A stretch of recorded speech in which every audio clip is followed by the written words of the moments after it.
참 짧지 않은 시간이었습니다. 저는 12월 3일, 4일 그 일이 있고 나서 탄핵 결정, 우리 국회에서 탄핵 의결을 할 때 정말 깊은 책임감 또 폭주하는 기관차를 멈춰야만 한다는 정말 간절한 그런 생각들 이런 것들이 있었는데요.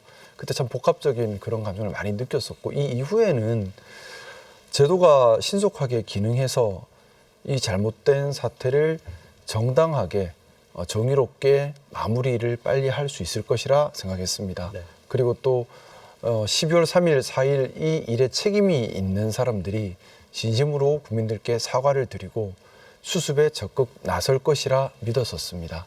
하지만 그 이후에 우리 사회가 겪었던 모습은 전혀 그런 모습이 아니었습니다. 진영 논리로 굳어져서 더 많은 사회 갈등이 있었고요. 우리가 믿었던 제도가 제대로 기능하지 못하고 그것 때문에 불과 일주일 전 우리 이 시간만 하더라도 매우 다들 불안해하고 염려하고 과연 민주주의가 회복될 수 있을까라는 그런 막연한 공포감에 사로잡혀 있었습니다. 그 시간들을 지내오면서 민주주의가 회복되어야 한다라는 너무나 간절한 좀 절박감이 있었는데요. 시민들과 함께 사실 이번 대통령의 비상계엄을 막아내고 정의롭게 민주주의를 회복한 것은 시민들의 힘입니다. 그래서 그 선거 순간을 시민들과 같이 하고 싶었고 그곳에서 선거의 내용을 들으면서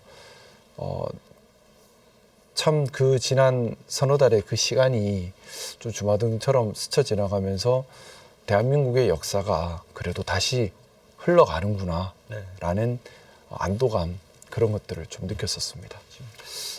저는 우리 국민의힘이 지금 조기 대선 국면에 후보를 정하고 하는 이 시국이 정말 어떻게 보면 앞으로 국민의힘의 방향성을 정하는 그런 갈림길에 있다고 생각합니다. 건강한 정통 보수의 길을 걸어갈 수 있느냐 아니면 그동안 좀 보여왔던 것처럼 진영 논리에 갇힌 그리고 좀 극단주의 세력에 좀 휘둘리는 모습도 있는 그래서 국민들께 실망을 드렸던 그 모습을 못 벗어나느냐 하는 갈림길에 있다고 생각하고요. 저는 국민의힘에 몸담고 있는 입장으로서 정말 간절한 마음입니다. 정말 간곡한 마음으로 저희 당이 보수의 가치를 추구하는 제대로 된 건강한 보수 정당으로 기능하고 역할할 수 있는 방향을 잡기를 정말 간절히 바라는 마음이고요. 그런 논의들이 지금 이제 시작되는 상황이라고 저는 생각하고 있습니다. 결국 대선 후보 중심으로 그런 이야기들이 나올 수밖에 없다고 생각합니다. 예를 들어 유승민 후보나 한동훈 후보나 이쪽에서는 당의 쇄신에 관한 이야기 또 당이 보수로서 어떤 기능을 해야 될지에 관한 이야기를 저는 앞으로 구체화시킬 것이다 생각을 하고 있고요. 또 반대로 윤석열 대통령을 옹호했던 후보들은 당연히 그들 입장에서 또 윤석열 전 대통령이 오류가 없었다는 취지의 노력을 할 것 같습니다. 결국 그게 당의 앞으로의 방향성에 대한 얘기가 되는 것이고요. 저는 그래서 국민의힘이 선거 승패를 떠나서 어떻게 보면 당의 가치를 추구할 수 있는지 없는지에 대한 중요한 갈림길에서 관련된 논의가 진행될 수밖에 없고 정말 좀 부탁드리고 싶은 것이 저희 당원들께도 당원들의 표심이 제일 중요할 것이니까요. 당원들께서 보수당이 보수당다울 수 있는 모습이 무엇인지 국가를 위해 어떤 기능을 해야 하는지 우리가 어떤 모습이어야 할지 그래서 어떤 후보를 지지하고 당이 어떤 쇄신의 방향으로 나아가야 할지에 대해서 꼭 사려 깊은 관심을 가져주시기를 부탁드리고 싶습니다. 기본적으로 좀 앞뒤 말이 맞지 않고 상당히 좀 위험한 생각인 것 같습니다. 일단 모르겠습니다. 제가 헌법 공부할 때 교과서에 봤던 기억으로는 권한대행이 적극적 권한 행사하는 것은 민주적 정당성이 결여되어 있기 때문에 최소화해야 한다라고 공부했던 기억이 있는데요. 저는 그것이 원칙이라고 생각합니다. 저희가 국무총리를 선거로 뽑은 적이 없습니다. 소출된 권력이 아니기 때문에 민주적 정당성이 없습니다. 그리고 헌법재판소 또는 대법원의 구성원들은 상당히 사회적으로 중요한 역할을 하는 분들이라서 강한 민주적 정당성이 뒷받침되어야만 합니다. 권한대행이 해야 할 역할은 특히 지금 60일 뒤에 조기 대선을 앞두고 있는 권한대행이 해야 할 역할은 안정적인 선거관리, 현상 유지라고 생각합니다. 그것을 넘어서서 헌법재판관은 지금 임명하면 임기가 6년이나 되는데요. 네. 임기 6년이나 되는 헌법재판관을 적극적으로 재판 임명권을 행사한다. 이것은 제가 알고 있는 헌법의 원칙에는 일단 맞지 않는 권한을 넘어선 행위다라는 생각을 우선 가지고 있고요. 그리고 또 하나 내용면에서도 충분히 오해를 받을 수 있는 내용입니다. 헌법재판관으로 지명하기로 했던 분 중에 한 분은 12월 3일 일이 있은 이후에 뭐 2차 비상계엄 관련된 논의가 있었다라고 의심받고 있는 현장에 있었던 분입니다. 네, 안가 4인 회동. 그 의심을 받은 이후에 핸드폰도 바꾸셨던 분이시고요. 네. 실제로 피의자로 지금 수사를 받고 있는 분이십니다. 그런 분을 또 대통령 40년 직위를 헌법재판관 6년 임기에 지명을 한다. 충분히 오해의 소지가 너무나 크지요. 오해면 다행일 것 같습니다. 만약에 나쁜 의도라면 국민들께서 용납하시기 힘든 상황이라고 생각합니다. 특히나 마은혁 헌법재판관 우리 국회 몫이었습니다.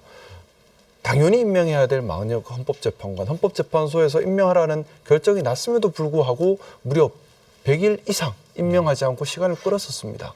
그런데 60일을 못 견뎌서 이렇게 적극적 임명권을 행사한다. 일단 헌법 체계 해석에도 맞지 않고 민주적 정당성도 없고 또 임명하는 대상자도 옳지 않고 여러 가지 면에서 저는 부적절한 처신이었고 처리해야 된다고 생각합니다. 네. 일단 뭐 저는 좀 개헌 논의는 네. 일단 당리당략이나 정쟁 사안이 되어서는 안 된다는 생각이고요. 네. 개헌이라고 하는 것은 말 그대로 헌법 자체를 고치는 것입니다. 당연히 국민 대다수의 숙고를 같이 할 수 있는 시간이 있어야 합니다. 상식적으로 생각했을 때도 헌법 조문 하나하나 고치는 것에 대해서 국민 대다수가 충분히 이해를 하고 거기에 의사를 결정할 정도로 고민을 하려면은 저는 최소한 1년 정도의 시간이 필요한 것이 아닌가라는 생각이 우선 들고요. 그래서 단순히 정치권에서 이렇게 할 문제가 아니라 국민들께 우리가 헌법에 이런 조항을 고치려고 합니다라고 충분히 논의할 수 있는 장을 마련하는 게 먼저이고 또 하나는 좀 그 헌법을 개정할 필요는 저는 분명히 있다고 생각합니다.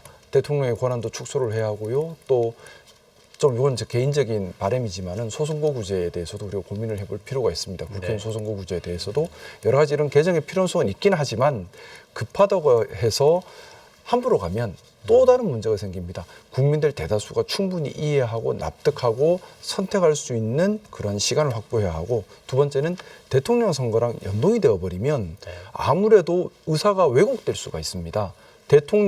내가 대통령을 누구를 뽑고 싶은 것과 헌법을 어떤 걸 고치고 싶은 것은 별개의 문제인데 섞여버리면 의사 왜곡이 발생할 수 있다고 생각합니다. 그래서 지금은 대통령 후보로 나서시는 분들께서 대선 공약으로 헌법 개정을 약속을 해주시고 그 약속을 받는 것이 중요하지 않나. 왜냐하면 말씀드렸던 것처럼 헌법 개정을 위해서는 최소한 필요한 시간이 1년 이상은 걸릴 것이기 때문에 임기 시작과 동시에 시작을 해야지만 할 수 있는 일이거든요.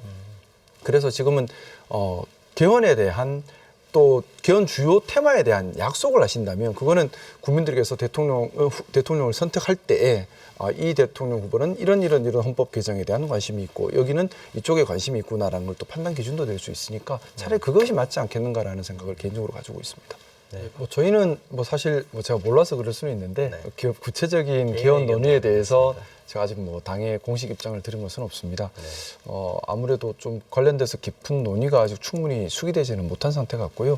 근데 앞서 여러 의원님들 말씀 주셨던 것처럼 테마 하나하나가 참 많은 논란이 될 수 있고 또 많은 연구를 필요로 하는 겁니다. 근데 저 개인적으로는 이번 대통령 탄핵 사건을 보면서 대통령의 권한을 줄일 필요는 반드시 있다라는 생각을 했습니다. 한 예로 헌법재판소만 하더라도요. 사실 국회 목 3개 또 대통령 목 3개라고 하지만 사실은 3개가 아닙니다. 왜냐하면 대통령 3개 자기 마음대로 임명하죠. 근데 대통령은 여당의 영향력을 행사합니다. 최소 1개 많으면 2개까지 또 영향을 행사합니다. 그러면 국회 몫이라고는 하지만 사실상 1개, 2개밖에 없고 대통령이 4개, 5개를 가져가는 형국이 되어버립니다. 그러면 그럴 경우는 없겠지만 예를 들어 대통령이 정말 나쁜 마음을 먹고 헌법재판소부터 장악하겠다라고 장기 플랜을 세운다면 내 자리 내 거 채워놓고 시작해버리면 탄핵을 못 시키겠죠. 이제 이렇게 비단 헌법재판소뿐만 아니라 곳곳에 대통령이 단순한 행정부 수장의 권한을 넘어서서 많은 좀 이렇게 권한이 강해져 있는 부분들이 있습니다. 사실 민주주의 사회라면 본질적으로 국회의 권한이 강해야 합니다. 국회라고 하는 것은 통일된 하나의 집단이 아닙니다. 여러 당들이 안에 녹아있기 때문에 자체 검증도 일어날 수밖에 없고 또 인사를 하더라도 여러 당의 입장을 다 반영한 인사가 될 수밖에 없습니다. 그렇기 때문에 민주주의 국가라면 국회의 권한이 커지는 것은 어떻게 보면 당연한 일인데 우리나라는 지금 대통령의 권한이 너무 크다 보니 도리어 국회가 대통령에 종속되는 듯한 힘에 있어서는 그런 현상이 보이고 있어서 그런 부분들 좀 고려해야 될 것 같고 그리고 이번 기원 때 논의가 될 수 있을지는 모르겠지만 저는 저 개인적인 생각으로 꼭 좀 해야 되는 것이 소선거구제에 대한 과연 이것이 맞는가 중선거구제를 바꿔야 되지 않은가에 대한 고찰은 꼭 필요하다고 생각합니다. 이것만이 진영 논리를 타파하는 시작이 될 수 있다는 생각 때문에 거론되는 분들이 많이들 움직이시는 것 같습니다. 말씀 올렸던 것처럼 이게 단순히 대선 후보라는 의미도 있겠지만은 본인의 인지도를 올리고 또 이후에 당권 경쟁과도 또 연결될 수 있는 부분이고 당의 방향성과도 연결될 수 있는 부분입니다. 그러다 보니까 기회만 되면 할 수 있는 분들은 다 나오시는 분위기 같습니다. 근데 정말 제가 다시 한번 또 반복되는 말씀이긴 하지만은 국민의힘이 어떤 방향성을 가질 것인가, 보수당의 방향성을 제대로 지켜갈 수 있을 것인가에 관한 그런 함축적인 논의의 장이 될 수밖에 없고요. 그 방향성이 정해지는 그런 시기라고 생각합니다.